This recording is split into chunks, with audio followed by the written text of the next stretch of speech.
The auctioneer called 14 Wharf Street, and 40 people studied their shoes. Not from boredom.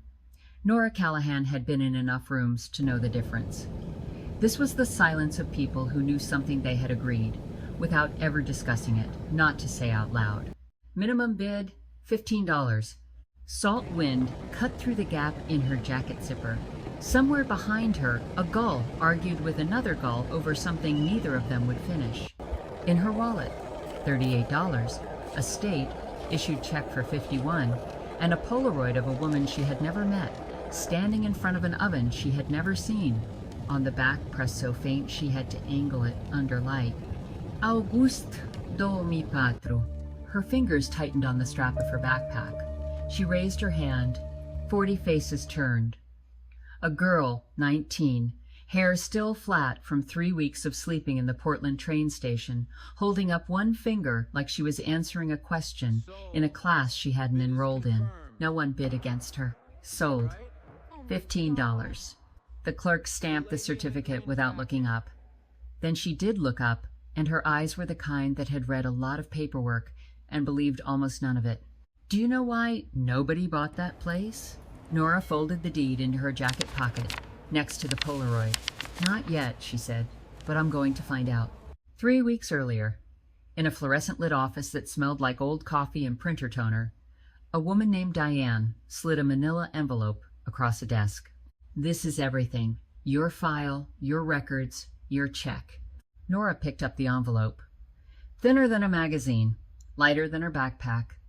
19 years of state-supervised existence reduced to 7 sheets of paper and a $51 exit fee. Diane was kind. Diane was tired.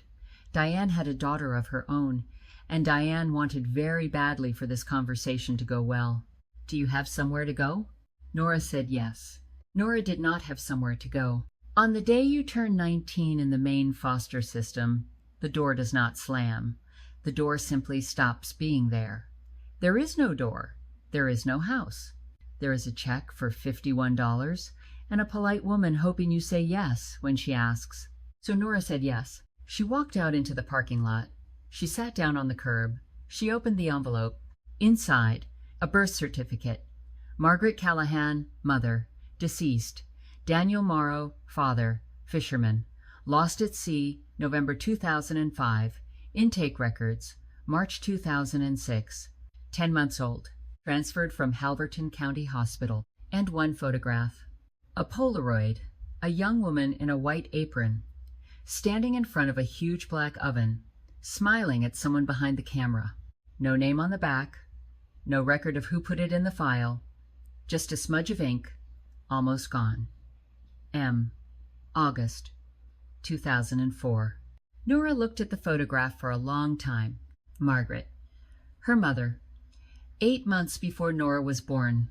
She slid the Polaroid into her wallet between 2 empty card slots.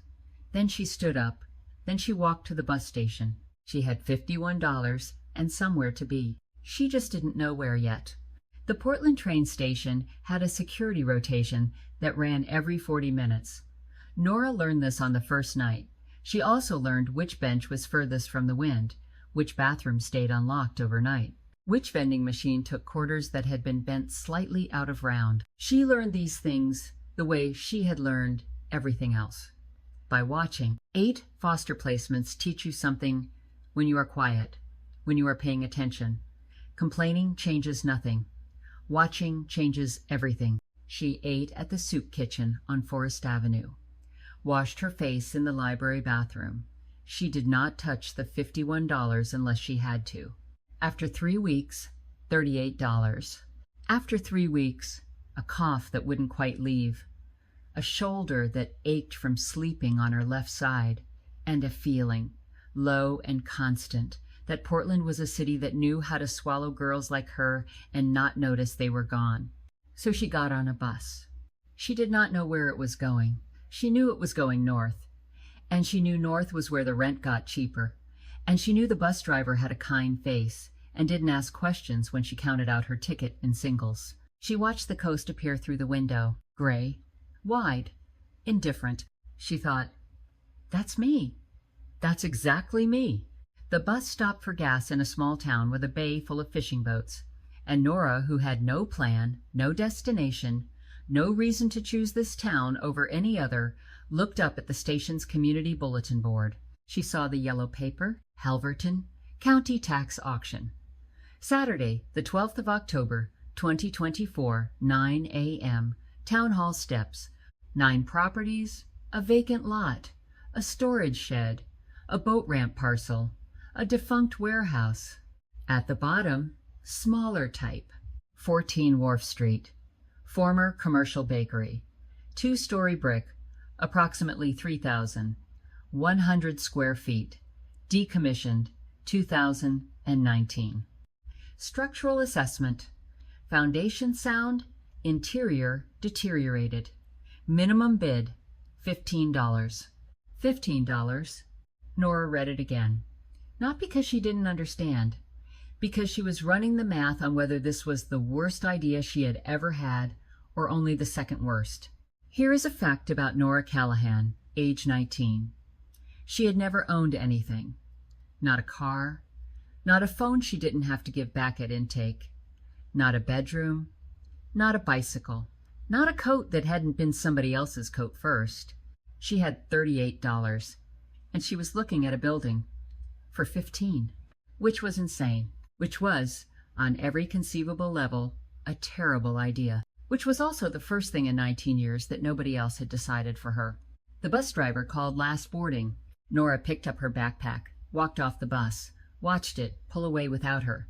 The wind off the bay smelled like salt and diesel and something else.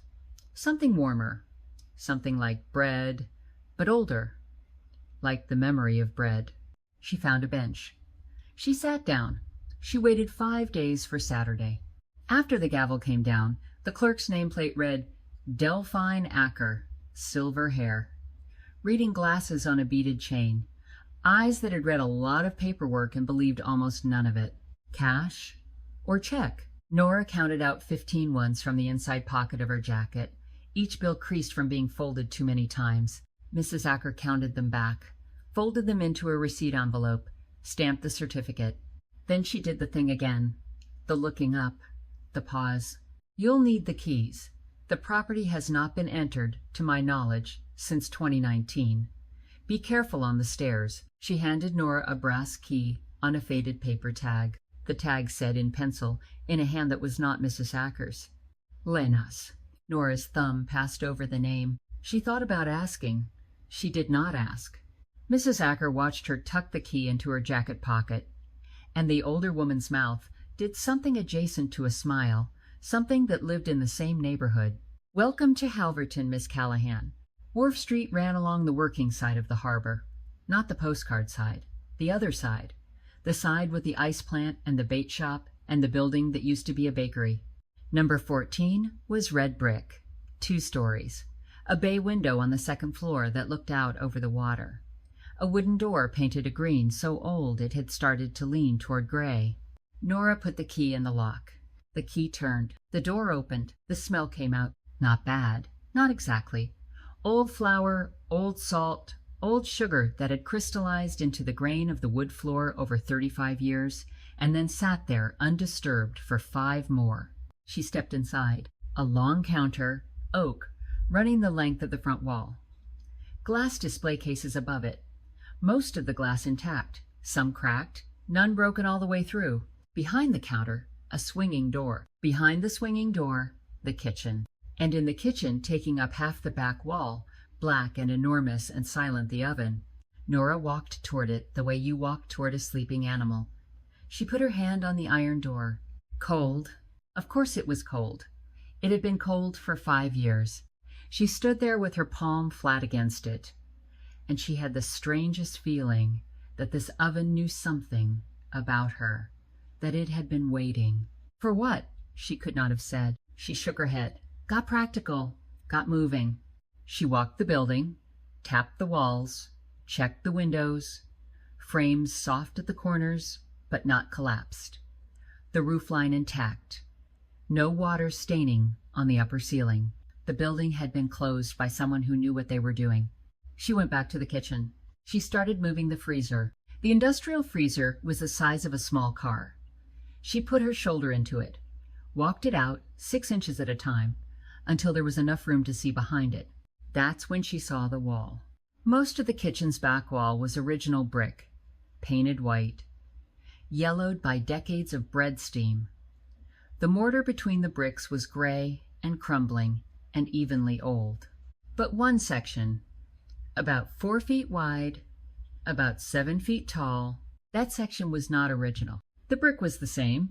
Someone had matched it carefully, but the mortar was brighter, less weathered, a different color entirely. Someone had patched this section, and that someone had done a careful job, and that someone had done that job a long time ago, but not as long ago as the rest of the wall. Nora knocked.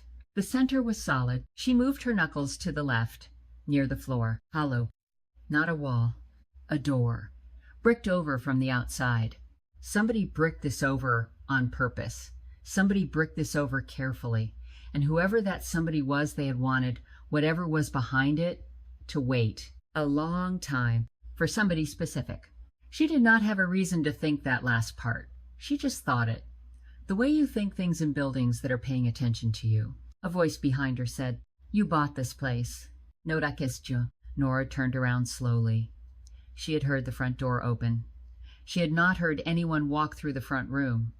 Whoever this was knew the building well enough to know where the floor squeaked.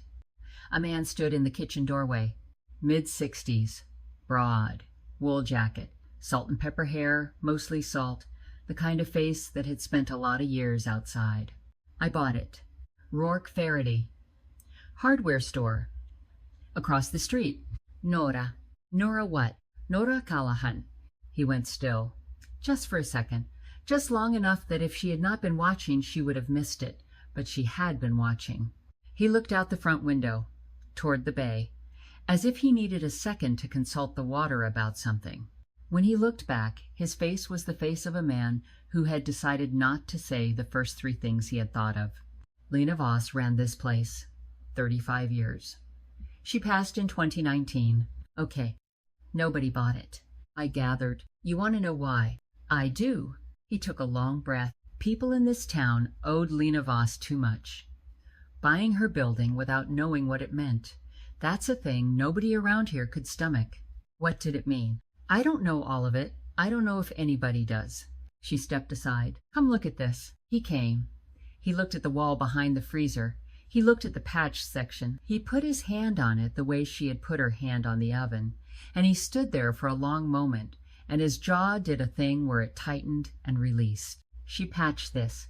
2006. I sold her the mortar. You sold it to her. I did. Did she tell you why? No. You didn't ask. He looked at her. Not embarrassed, not regretful, something steadier. The look of a man who had made his peace long ago with what kind of questions he asked and what kind he didn't. Around here, Lena Voss had her reasons, and her reasons were always more important than my curiosity. He turned to leave. At the doorway he stopped. He did not turn all the way around. You sleeping here tonight? Yes. You got blankets? I have a sleeping bag. There's a space heater at the store. I'll bring it before dark. Don't argue. He left before she could. Nora did not sleep in the kitchen. She climbed the stairs to the 2nd floor and found a room with a bay window facing the bay. There was no bed. There was a wooden floor. There was the smell of old salt coming up through the floorboards. Rourke brought the space heater at 7. He did not come in. He set it on the front step. He knocked once. Then he walked away. She brought it upstairs. She unrolled her sleeping bag in front of the window. She ate a granola bar. She drank water from the bathroom tap. She wrote down, in the small notebook she had carried since she was 14, the things she had learned that day. Mrs. Acker knew something. She gave me the key. Rourke Faraday knew something. He won't say. The wall in the kitchen is not the wall in the kitchen. Lena Voss bricked it shut in 2006. I was born in 2005. She underlined the last 2 lines. Then she sat with her back against the wall and looked at the lights on the boats in the bay. She took out the Polaroid. The woman in the apron. The smile. The huge black oven. Nora held the photograph at an angle. the way she had at the auction. Monsieur Augusto a mi patro. She looked at the back. She looked at the front. She turned the photograph slowly under the beam of her flashlight. And here is what she had not seen before. In the corner of the photograph, in the background, just barely visible past the woman's shoulder, a wall, painted white, with a wooden door in it. The wooden door was open. Through the opening, you could see the edge of a shelf. A row of small tin boxes lined up. The door was in the back wall of the kitchen, exactly where Nora had been standing 4 hours earlier. Her mother had been standing in this kitchen, in front of an open door. And someone holding the camera, someone her mother was smiling at, had taken this picture in August of 2004, 8 months before Nora was born, a year and a half before Lena Voss bricked that door shut. She put the photograph down on the floor next to her sleeping bag. She did not cry. What she felt was something colder than crying and steadier than crying. She felt seen. For the first time in 19 years, she felt seen. By a building, by a sealed door, by a woman in an apron she had never met. She lay down. She pulled the sleeping bag up to her chin. "I am not leaving Halverton," she said out loud to the room. "Not until I know." The space heater clicked. The wind off the bay pushed against the window, and somewhere downstairs, in the kitchen, a small room that had been waiting since 2006 went on waiting. But not for much longer now. The Halverton Public Library opened at 9. Nora was there at 8:45. She had washed her face in the bakery's upstairs bathroom, where the cold water worked and the hot water did not. She had brushed her hair with her fingers. She had put on the cleaner of her 2 shirts, because she had decided something, sometime in the night. She was not going to ask Rourke Faraday what he knew. She was not going to ask anyone what they knew. She was going to find out for herself. The librarian was a small woman with reading glasses on a beaded chain. Different beads from Mrs. Acker's. Same chain. "I'd like to see the local newspaper archives." "Which years?" 2001 through 2006. The librarian looked up. She did not ask why. She did not look surprised. She just stood up, walked to a back room, came back with 3 blue binders heavy as bricks. "Microfilm is in the corner. The bound copies are easier. Pencil only at the table." "Thank you." "You're welcome." Nora carried the binders to a table by the window. She did not search for Lena Voss. She did not search for the bakery. She searched for Margaret Callahan, her mother. 21 years old when she died. 2 years older than Nora was right now, sitting at this table, in this library, in a town her mother had walked through 18 years ago carrying a baby that was Nora. She turned pages. Town meeting notes. Lobster prices.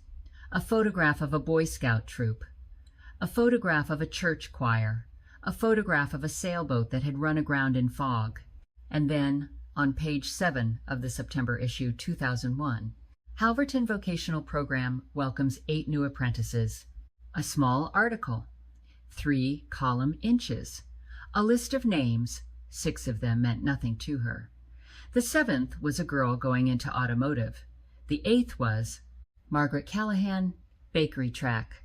Hargrove Voss Bakery. Nora put her finger on the line, pressed, because she needed to know it was real, because she needed to feel the paper under the name.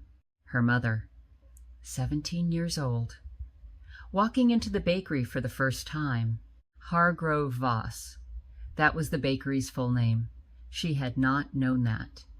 The sign over the door now said Voss, just Voss. She wrote it in her notebook. The November issue. 2005. Front page, lower fold. Storm claims, local fishermen. A photograph of a boat. Not the man, just the boat. Half submerged at the breakwater. Daniel Morrow, 24, of Halverton, was lost at sea Tuesday night when his vessel encountered the storm that swept the Maine coast. The Coast Guard suspended search operations Thursday morning. Morrow is survived by his partner, Margaret Callahan, and their infant daughter. Nora read the last sentence 3 times. Their infant daughter, not a name, not Nora, just their infant daughter, as if she had not existed enough in November of 2005 to be named in a newspaper. She had been 7 months old. Her father had been 24. She put her hand on the page, on the picture of the boat. She did not know why. Maybe because the boat was the closest thing to a photograph of him she was ever going to have. She kept going. Into the binder for 2006, January, February, page 11 of the March issue. Buried between an ad for snow tires and an obituary for a woman who had died at 94. Callahan. Margaret Callahan, 21, passed February 28 at Halverton County Hospital following illness. She is survived by her daughter, Nora. 2 sentences, 26 words. Her mother's entire public exit from the world. Nora read it. She read it again. She read it a 3rd time. Because every time she read it, the words slid off, like they belonged to some other Margaret Callahan. Except they didn't. She is survived by her daughter, Nora. Her name. In a sentence with her mother's name, for the first time in her life. She put her forehead down on the binder. The paper was cool against her skin. When she lifted her head, her eyes were dry. But something inside her had shifted, the way furniture shifts in a house, in the middle of the night, when the temperature drops and the wood remembers a shape it used to be. She walked to the front desk, 3 pages, 30 cents? Nora paid in dimes. As she turned to go, the librarian said very quietly, "She was a kind girl." Nora stopped. "You knew her." Everyone in this library knew her. She came in twice a week. She borrowed cookbooks. She always brought them back on time. Nora stood there with her hand on the strap of her backpack. What was she like? The librarian thought about it. Quiet, but not shy. Quiet the way some people are quiet because they're listening. She listened harder than most people I have known. Nora nodded. She did not trust herself to say thank you. She walked out of the library, down Main Street, past the hardware store. She did not look in the window. She walked back to 14 Wharf Street. She had a wall to open. Rourke loaned her the drill. He had set it on the front step that morning with a note. Power drill returned. When done, don't break the bit. Underneath, a hammer, a chisel, safety goggles, 3 drill bits. She worked for 4 hours. The mortar crumbled like something mixed by hand. By a woman. In the spring of 2006. By 2 o'clock she could see the door. Wooden. Painted the same green as the front door. Tarnished brass knob. A keyhole. A mortise lock. She tried the auction key. Wrong key. She sat on the kitchen floor surrounded by bricks, she thought. Then she stood up and walked into Main Street and started asking people where the nearest locksmith was. The 3rd person she asked said, "Van Albrecht, 2 blocks. He's old. Don't shout at him. He hears fine." Van Albrecht was 70. Wireframe glasses. A green apron with grease worked into it. "What can I do for you?" "I have a lock." "Bring it in." "It's in a door." "The door's in a wall." "The wall's in a building." He looked at her over his glasses. "Show me a picture." She showed him. He looked for a long time, took off his glasses, cleaned them, put them back on. Looked again.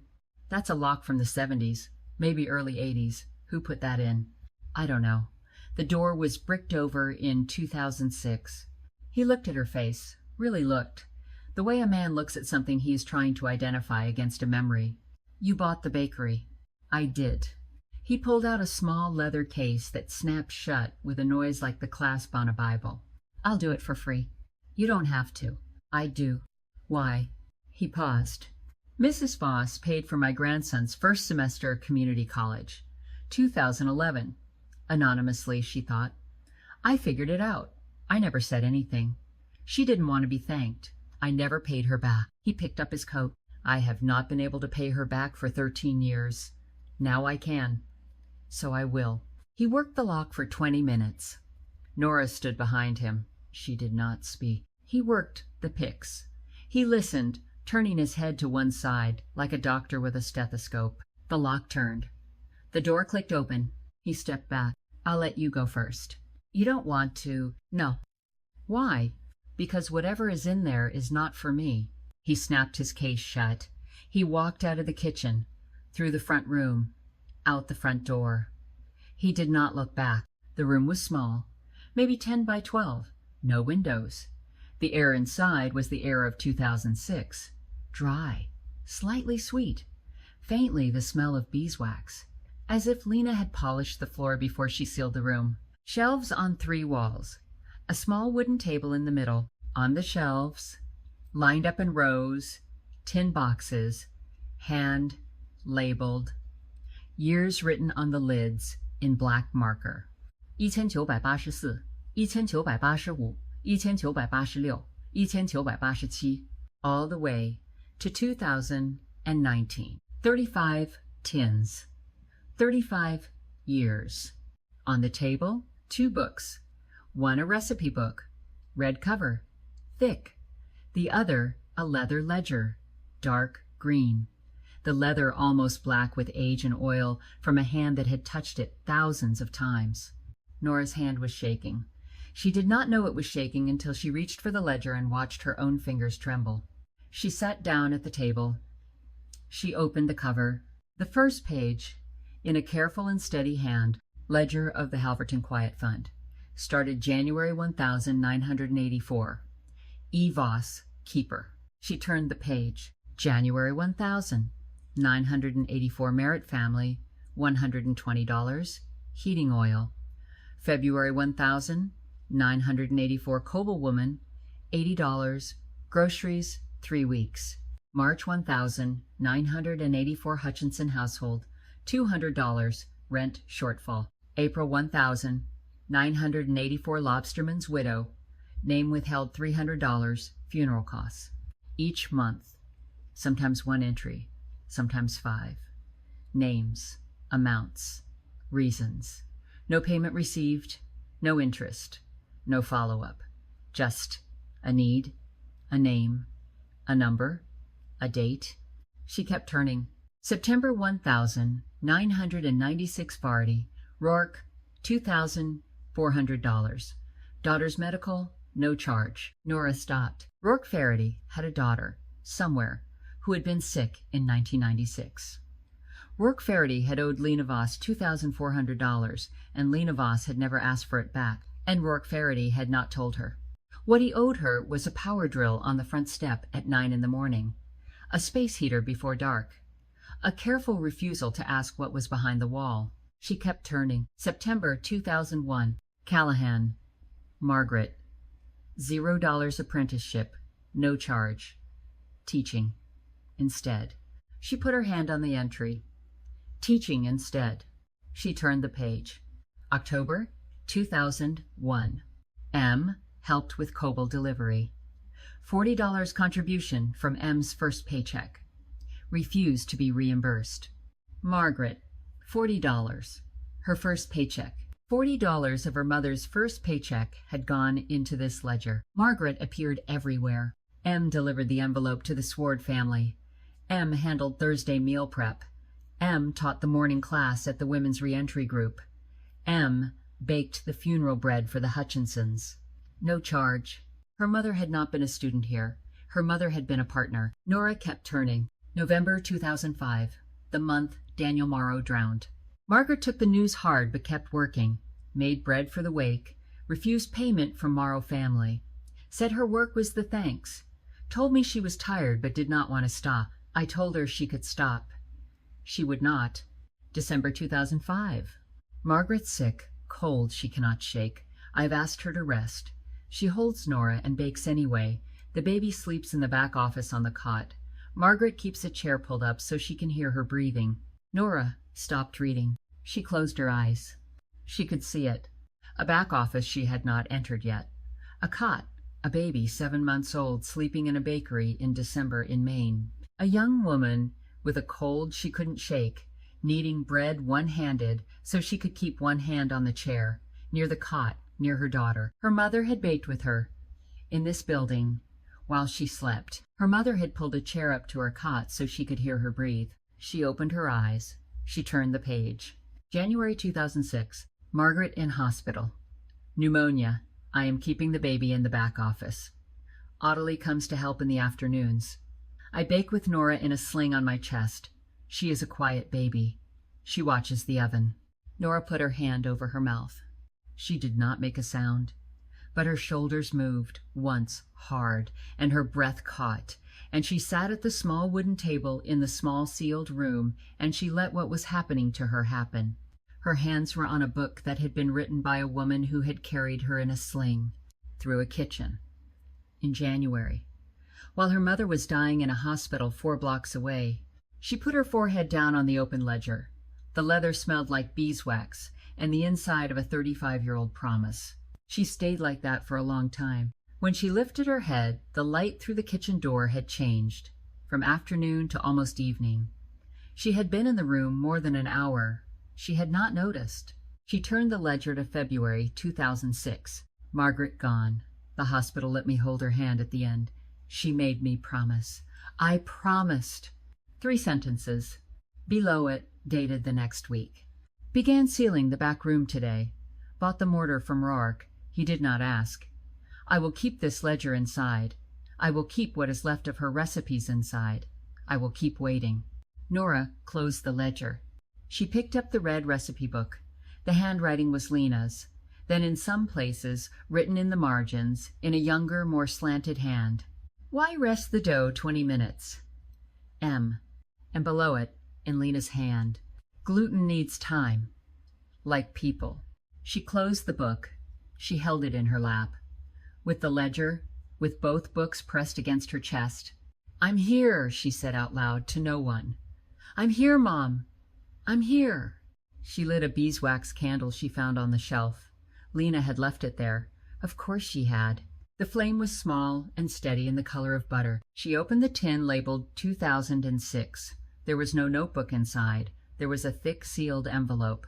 The writing on the outside, in Lena's hand. For the search? Inside. Invoices.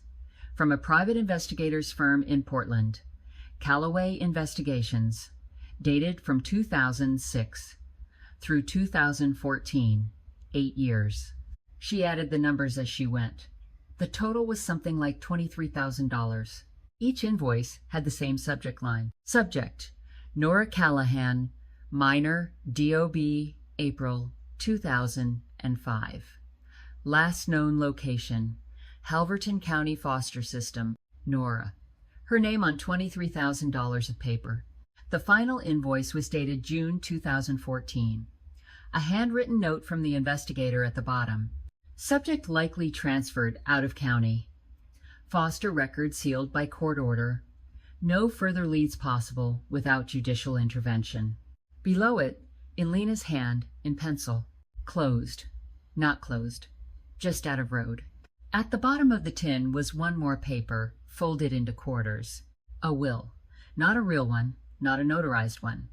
Just a piece of paper in Lena's handwriting, dated August of 2014. To Nora Callahan, daughter of Margaret Callahan, the property at 14 Wharf Street, with all its contents, is yours. I could not find you. I tried. I am sorry. But this building will wait. Evos. Nora, read it. She did not read it a third time. Her eyes had finally given up. All the things she had not let herself feel at the auction, at the library, at the small wooden table, decided all together, all at once, that they were going to be felt now. She held a piece of paper that had no legal value. But that was not what the paper was for.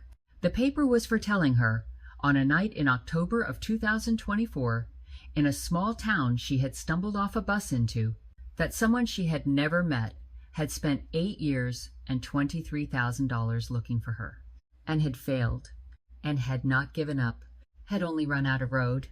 The next morning, Nora was sweeping the front room. She had been at it since 7. She had a new broom Rourke had left on the front step with a note. Keep it. She did not know what to do with the kindness of strangers. She kept sweeping. The black SUV slid past the front window, slowly. The way a car slides past a building when the person inside it is measuring something. She watched it go. Then she watched it come back. Then she watched it park across the street, in front of Rourke's hardware store. The man who got out was the kind of man who put on a suit before he got in a car. The kind of man whose suit had been built specifically around him. Gray jacket, gray pants, gray hair cut short. A face that was neither friendly nor unfriendly. A face that was prepared. He took a picture of the front of the building. He took a picture of the street. He walked into Rourke's hardware store. Nora set the broom down. Every kid in foster care knows the type. The man who shows up with a clipboard. The man who asks polite questions. The man who is not there to help you. She walked to the door. She opened it. She stood in the doorway of 14 Wharf Street and waited. The man came out of the hardware store 6 minutes later. He saw her. He smiled. It was a good smile. A practiced smile. A smile that had closed deals in conference rooms with too much air conditioning. He crossed the street. "Good morning, Miss Callahan." She did not answer. I asked across the street. "Mr. Fardy was kind enough to confirm your name." Of course Rourke gave him my name. Rourke probably also told him to go to hell. Just politely, without using the words. "Prescott Holt. I develop properties, mostly coastal. May I come in?" "No." He blinked. "Pardon. You may not come in." "Of course." "May we speak here?" "You're speaking now." He laughed. A small laugh designed not to embarrass anyone. I admire the directness. "Okay, Miss Callahan. I represent a development group out of Portland. We've been watching this stretch of Wharf Street for some time. Boutique lodging, waterfront dining. We would like to make you an offer." "No." "You haven't heard the number." "Doesn't matter. $22,000. The number sat in the air between them. Cooled. $22,000. For a building she had bought for $15. For a girl who had $38 in her wallet 2 weeks ago. It was the kind of money that made you re-examine your value system in real time. She looked at him, at his suit, at his face, which was watching her the way a man watches a fish he has hooked but not yet landed. She thought about her mother, in a hospital, the chair pulled up to the cot. "No," Nora said. He reached into his jacket. He took out a business card. He held it out. She did not take it. He set it on the step beside the broom. "In case you change your mind. The offer stands for 30 days. He walked back to his SUV. He drove away in the way a man drives away when his next move is already arranged. Nora picked up the card. She walked it across the street to Rourke's hardware store and dropped it in the trash can outside his door. The letter came 3 days later. Certified mail. The postman knocked twice. Nora signed. The postman looked at her sideways, as if he wanted to say something, as if he had been told what was inside. She opened it at the counter. Portland Law Firm. 3 last names, all of them sounding like the names of yachts. 4 pages, very polite. Specifically designed not to sound like a threat. The county might have failed to properly notice the public regarding the auction. The building had been classified in 2003 as a commercial historic structure. That classification might entail additional procedural requirements. The firm would, of course, prefer to resolve this matter informally. The firm was available, at her convenience, to discuss alternative arrangements. Prescott Holt's $22,000 offer was still on the table. Nora read it twice. She put it down. She sat on the floor of her own building. She put her hands over her face. Here is the thing nobody tells you about owning something for the first time in your life. The moment you own it, the world starts trying to take it back. The world has more lawyers than you do. She had 0 lawyers. She had a broom on the front step, and a sealed room in the kitchen, and a will in a tin box that had no legal value. She sat on the floor for a long time. The light moved across the wood from the bay window.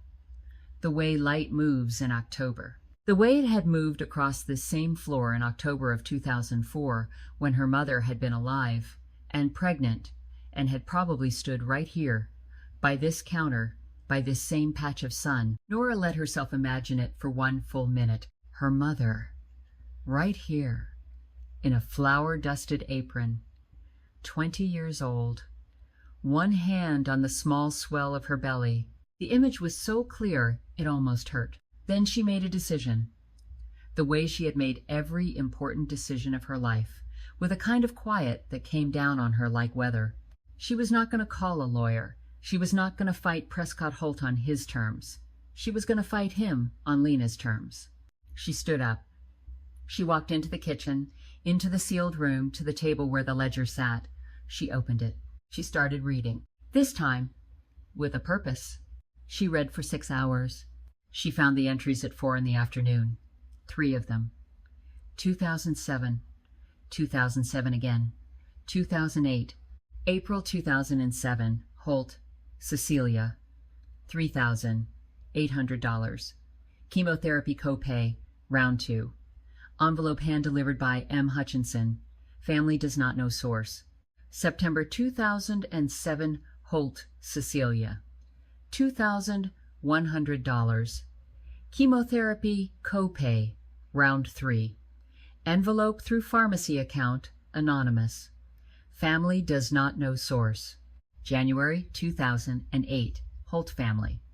$600. Heating oil, deep winter. Delivered through oil company billing. Anonymous credit. Family does not know source. $6,500 across 9 months.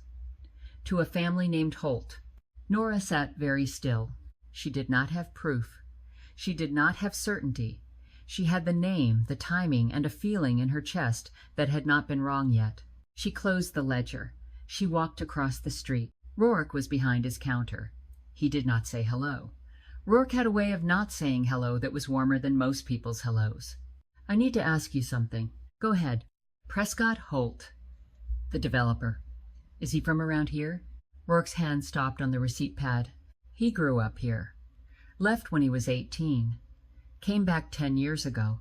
He has been buying since. His mother. Is her name Cecilia? He looked up. His eyes did the thing they had done when she had told him her last name was Callahan. They went still. They went somewhere else for a half-second. Then they came back. Cecilia Holt. Yes. She had breast cancer. 2007. She lived. She died in 2015. Other cancer. She volunteered at the church. Did she ever know where the money came from? He looked at her for a long moment. No. Lena was careful. Cecilia thought it was the church. She thanked the pastor every Sunday until she died. The pastor never corrected her. I don't know if the pastor even knew. Nora nodded. Thank you. She turned to leave. At the door she stopped. She did not turn around. Rourke, your daughter. 1996. $2,400. A long pause. Yes. Is she okay? She's a veterinarian in Bangor. She has 2 children. The oldest is 7. Okay. She walked out. She did not call the law firm. She called the receptionist at Prescott Holt's Portland office. She got the address. She put 12 specific photocopies in a manila envelope. She put on the cleaner of her 2 shirts. She used the last of her cash for the bus to Portland. She walked into his office at 2 in the afternoon on a Wednesday. Do you have an appointment? No. Mr. Holt is. Tell him Nora Callahan is here. From 14 Wharf Street. The receptionist picked up the phone. Spoke quietly. Put it down. He'll see you. Right this way. His office had a view of the harbor. He stood up when she came in. He gestured her to a chair. He did not smile. He had calibrated his face for this meeting in the time between the phone call and her arrival, and what he had landed on was respectful, neutral, listening. Good. She did not need him to smile. Miss Callahan. Mr. Holt. Coffee? No. He sat down. He folded his hands. What can I do for you? She put the envelope on his desk. I want you to look at something before we talk about lawyers, or auctions, or buildings. I want you to look at something, and then I will go. I am not here to negotiate. I just want you to see this. He opened the envelope. She had not put the 3 Holt entries on top. She had put them on page 6. She watched him turn. Page 4, page 5, page 6. He stopped. His eyes moved across the entry. He read it. He read it again. He did not look up. He did not move. He read the entry a 3rd time, and then he read the 2 below it, and then he sat very still with his hands flat on top of his mother's medical bills from 2007, and he did not say anything for a long time. Nora did not break the silence. She had not come to break the silence. She had come to put the silence in the room. When he finally spoke, his voice had changed. Chicheya. Holt. Your mother. Yes. I'm sorry. I had to check. It's all right. He looked up. His face was not the face she had seen on the front step. It was not the conference room face. It was the face of a man who was 16 again, whose mother was 38, whose mother had just gotten home from a chemotherapy session and was lying on the couch in the back room and trying to pretend she was not cold. We didn't know. She thought it was the church. I know.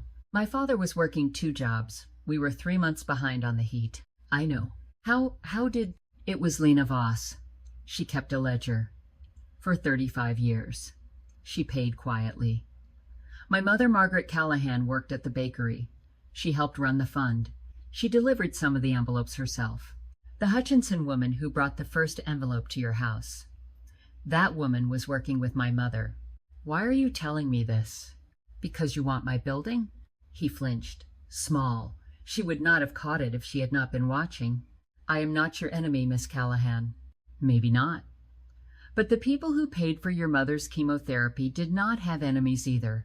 They had a town, and they took care of it. Quietly. For 35 years.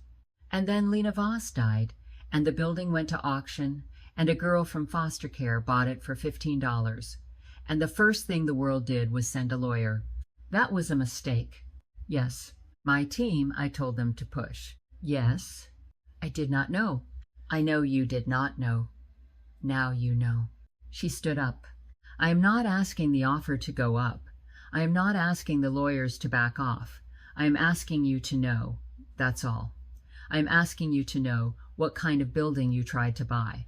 And then I am asking you to decide what you are going to do with that information. By yourself. Without me in the room. The way Lena would have wanted. She gathered the photocopies. She put them back in the envelope. She left the envelope on his desk.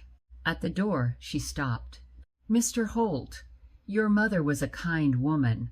Rourke said she volunteered at the church. I am glad she had 9 more years after the chemo. I hope they were good years. They were. Good. She walked out. 3 days passed. Nothing. On the 4th day, in the late afternoon, the postman knocked twice. Another long white envelope from the same law firm. Nora set it on the counter. She did not open it for an hour. When she finally did, the letter was very short. Dear Miss Callahan, please be advised that Holt Coastal Development is withdrawing its inquiry regarding the procedural review of the October 12 tax auction. We thank you for your time. We wish you the best in your endeavors at 14 Wharf Street. Underneath, a second sheet of paper. Yellow legal pad. 1 line in a different hand. The pallet on the curb is from me. Reclaimed oak from a project in Camden. The bakery floor needs it more than I do. P.H. Nora walked to the front window. A pallet of wood. On the curb, stacked neatly, wrapped in plastic. She had not heard a truck. She had not heard anyone unload. She put on her jacket. She walked outside. She put her hand on the oak. It was beautiful. It was old. It was the kind of wood that had taken 80 years to grow. She crossed the street. There's a pallet of oak. I saw. He sent it. I know. He says the floor needs it more than he does. Rourke set down the receipt he was writing. How much of the floor are you replacing? All of it. You have a saw. No. You have someone who knows how to lay oak. No. You have anything to drink in the building besides tap water. No. All right. He took off his apron. He hung it on a hook. He picked up a saw from the rack behind him. He walked to the door. He opened it. He held it for her. I'll be back when I'm back, he called to the back room. A voice from the back. Mm-hmm. He walked out into the street, toward the bakery, toward the pallet of oak. Nora walked beside him. The next morning there was a knock at the front door. Not Rourke. Rourke didn't knock anymore. Nora opened the door. A woman stood on the step. Late 70s. White hair pulled back. A wool coat the color of dried lavender. A small wicker basket over one arm. Eyes that did not blink when they met Nora's. The woman did not say hello. She looked at Nora's face. She looked at it the way the librarian had looked at it, the way Fen Albrecht had looked at it, the way you look at a face you are matching against a memory. For 3 full seconds, she said nothing. Then her mouth moved. You have your mother's jaw. Nora's hand went to the doorframe. I'm sorry. Who? Ottilie Voss. I was Lena's daughter-in-law. I would have come sooner. I didn't know you were here until Tuesday. The town has been very quiet about it. She lifted the basket slightly. I brought bread. I didn't bake it. The Coble girl bakes now. Nora opened the door wider. Ottilie stepped in. She did not look around at the front room the way a stranger looks. She looked the way a person looks at a house they used to know in a different season. In the kitchen, she stopped. She saw the open door, the sealed room behind it, the bricks on the floor, the candle, the ledger, the recipe book on the small wooden table. She put the basket on the counter. She put her hand on the counter to steady herself. She always said she would wait, Ottilie said, very quietly. She said the building would wait. Nora pulled out a chair. Ottilie sat down. She took off her gloves, folded them, set them on the table. She reached into her coat pocket. She pulled out a silver chain. On the chain, a small brass key, worn smooth. Lena gave me this the week before she died. She said, if a girl with Margaret's face ever comes through that front door, you give her this. I have worn it for 5 years. I almost did not wear it today. I almost decided I had been wrong about the way you looked. I almost left it home. She held the chain out across the table. I am glad I did not. Nora took the chain. The brass was warm from Ottilie's chest. What does it open? The bottom drawer of the left shelf. Lena said you would find the room first. You found the room first. Now you open the drawer. Nora walked back into the sealed room, the left shelf, the bottom drawer, a small lock she had not noticed before. The key turned. Inside the drawer, one envelope, thick, heavy. The handwriting on the front, in Lena's hand. Nora, whenever you find this. Nora carried it back to the kitchen. She sat down across from Ottilie. Her hands were not steady. Inside the envelope, 2 things. 1, a small recipe book, green cover. The handwriting on the cover, in Margaret's hand, Margaret's recipes.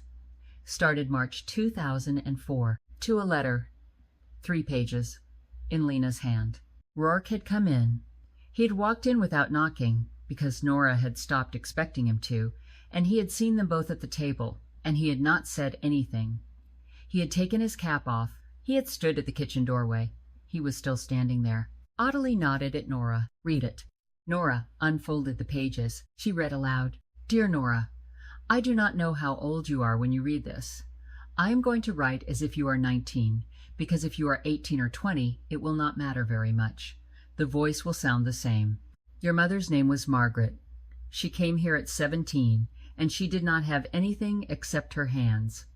I taught her to bake. She taught me back that young people do not need to be pitied. They need to be trusted. There is an important difference, and I had been getting it wrong for 40 years before she walked in. She worked next to me for nearly 5 years. She never asked me why I helped people in this town. She only ever asked, who do we help this week? And then she would go and do it. When Daniel was lost in the storm and Margaret got sick, I went to the hospital every night. The night before she died, she held my hand and she said, Lena, the baby will figure out how to take care of herself. They always do. But if she ever feels lost, I want her to know where she came from. I promised. This building is the to Fee Bakery worked for 35 years because the town paid in. They paid quietly, money, hours, flour, eggs. They did not always know what the fund was. People give more easily when they don't have to know the outcome. You do not owe me anything. You do not owe this town anything. You do not owe your mother anything either, which I want you to know, because the dead can ask too much of the living, and the living should be allowed to refuse. But if you ever want to know where you came from, open the Green Book. It is the only thing she ever wrote down for herself. She made it during the months she was pregnant with you. She told me she wanted you to have her hands, even if she could not give you anything else. I am sorry I could not find you. I tried for 8 years. I ran out of road. But the building was waiting, and if you are reading this, then the building did its job, and so did I. With love, Eleanor Lena Voss. Nora folded the letter. Ottilie was crying without sound, the way women born before 1950 learned to cry. Rourke was looking out the window at the boats with his hand over his mouth. Nora put the letter down on top of the green book. She put her hand flat on top of both. "I'm here," she said. "I'm here." Nora photocopied 12 pages from the ledger. She did not pick the entries with the largest amounts. She picked the entries that told the story most plainly. Heating oil, funeral costs, chemo copays, apprenticeships, school books, a washing machine for a family of 6. The names she chose were the names of families whose grandchildren still lived in town. She did not include the entry for the Holts. That was for Prescott to do something with or not. She walked the photocopies to the town hall. She tacked them to the public bulletin board, the same board where she had read the yellow auction notice on the day she got off the bus. She did not write a note. She did not sign her name. She walked away. By Friday afternoon, 11 people had stopped in front of the board. By Saturday morning, the board was being read by anyone who walked past it. By Sunday, the photocopies had been quietly removed and pinned, instead, to a wall inside the bakery, by hands she did not see and did not ask about. Whoever had moved them had felt the same way the rest of the town had decided to feel. This is ours. This belongs inside. The donations started showing up the same week. Fenn Albrecht arrived with new brass hinges for the front door. He installed them in 20 minutes. He did not stay for coffee. Sable Merritt, daughter of the Merritt family from the first entry in 1984, came with 2 gallons of paint and spent a Saturday painting the front staircase. She did not know Nora. She did not say much. She painted, drank her water, packed up, and went home.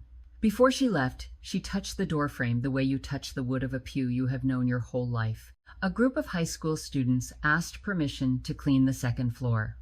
Their history teacher had told them the story. They did not say which one.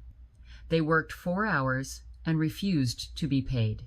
Rourke replaced the broken display glass with a panel he said had been sitting in the back of the shop for 15 years anyway. A pastor named Ed Kavanaugh, Cecilia Holt's pastor, the one who had been thanked every Sunday for 9 years, came with a check from his own savings and a card that said, "On behalf of someone who is now ready to say thank you." Nora put the check in the new Margaret Fund tin. He came back on a Saturday morning. He drove the SUV. He parked across the street. He did not wear a suit. He wore a flannel shirt and an old pair of work boots. He had brought a thermos of coffee and a pallet of plaster bags on a small trailer hitched to the back of the SUV. He stood on the front step. He knocked the way Rourke used to knock, before Rourke stopped knocking. Nora opened the door. He held up the thermos. "I owe you a coffee." "Okay." "And several rooms worth of plaster." "Okay. Where do you want me?" She let him in. He spent the day in the front room. He patched the cracks in the long west wall. He worked without talking, the way men work when they are thinking about their mothers and do not want to be asked about it. At noon, Nora brought him a sandwich she had made on a hot plate upstairs. He took it without a word. They ate sitting on overturned 5-gallon buckets, looking at the wall. "My mother used to bring me here," he said, "when I was a kid. She would buy a loaf of brown bread on Friday afternoons. We would walk back along the harbor and she would tear pieces off for me and tell me to chew slowly." What did the bread taste like? He thought about it. "Warm. That's the only word I have." That's the right word." He looked at her sideways. "I am sorry." "About the lawyer." "I know. It will not happen again." "I know." He went back to the wall. By 4 in the afternoon he had finished half the room. Before he left, he set down a second envelope on the counter. "For the fund. Anonymously if you want, or with my name. Whichever way Lena would have done it." Nora opened the envelope after he left. The check inside was for $10,000. She wrote on the deposit line, in her own hand, "Anonymous." That was the way Lena would have done it. The gas man came out on a Tuesday. Rourke had called him. The oven needed a new pilot assembly, 2 new gas lines, a thorough cleaning of the burn chamber, and a long argument with the building's old gas meter. The gas man took 6 hours. He charged for 2. When he was done, he stepped back from the oven, wiped his hands on a rag, and nodded once. "She's ready." Nora turned the dial. The pilot caught. The burners caught. There was no bang, no problem, just the soft punching sound of gas igniting in a chamber that had been waiting, like everything else in this building, for someone to ask. Heat began to move out of the iron. Slowly at first, then steadily. The smell came in waves. First, hot metal, then the smell of old flour reawakening in the seams of the cast iron. Then, when Nora slid the first sheet of test loaves in bread, 15 minutes later, on the back of her tongue, before it was anywhere in the room, Ottilie was sitting in the corner on a kitchen chair Rourke had brought over. She closed her eyes when the smell arrived. She kept them closed. "I thought I would not smell that again," she said. "In my life." Nora did not answer. She was watching, through the glass of the oven door, as the first loaves of the new bakery began to rise. The bread she pulled out 45 minutes later was not perfect. The crust was uneven. The bottom was a touch too brown. She had set the timer wrong by 90 seconds, and the loaves had paid for it. She set one of them on the counter to cool. She broke off a piece. She handed it to Ottilie. Ottilie chewed. Slowly. The way she had probably been taught to chew by someone a long time ago. "Margaret's hands made this," she said. "My hands made it." "Yes, that is what I said." Nora had a small brass plaque made at the engraver's shop in the next town over. She paid for it with money from the Merritt Family Lasagna Fund, which by that point had become a real fund because Sable kept making lasagna and other people kept buying it. The plaque was small. She wanted it small. The text read, "In memory of Margaret Callahan, 1984, 2006, and Eleanor Lena Voss, 1951, 2019.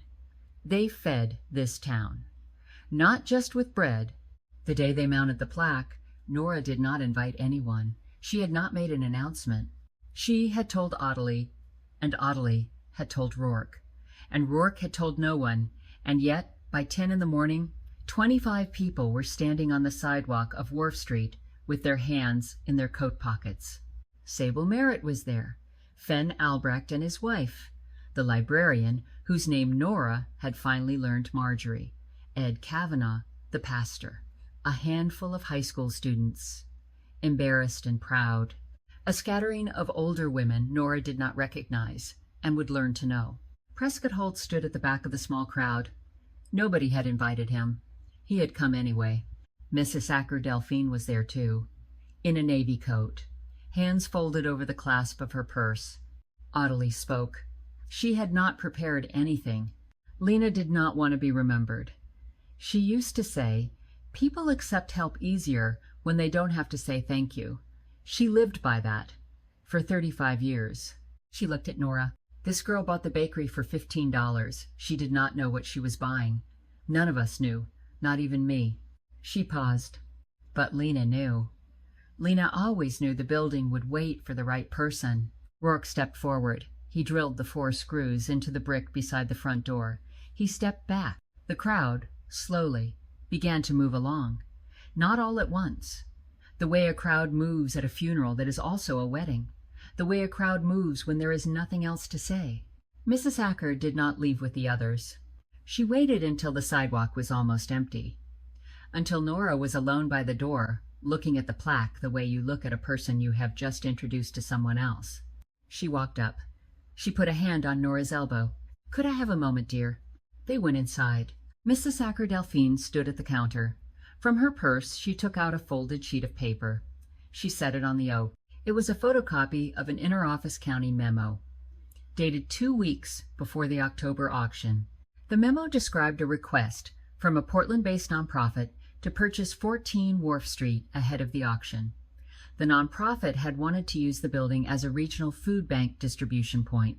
The request had been denied. Filing deadline missed by 4 days. At the bottom of the memo, in a careful pencil note in the margin, property listed at minimum bid of $15 per estate instruction. D.A. Nora looked at the initials. Looked up. D.A. Delphine nodded once. "Ottilie came to me, dear, after Lena passed. She brought me the paper Lena had written. It was not a legal will, It could not stand in court.